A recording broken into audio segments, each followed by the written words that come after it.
Čaká vás pohovor v angličtine alebo pohovor v slovenčine, na ktorom môžu zaznieť otázky aj v angličtine a máte z toho strach a stres? Ja mám pre vás riešenie. Prípravný rýchlo kurz na pohovor v angličtine.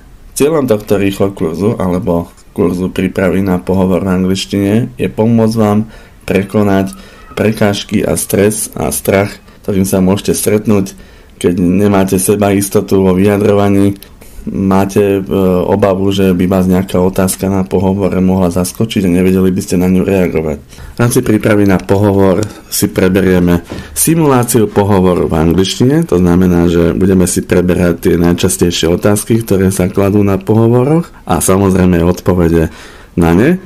Samozrejme, že budeme sa snažiť to ušiť na mieru vám, to znamená, že ak pôsobíte trebárs v odbore elektrotechnika, tak určite nebudeme preberať medicínu a podobne.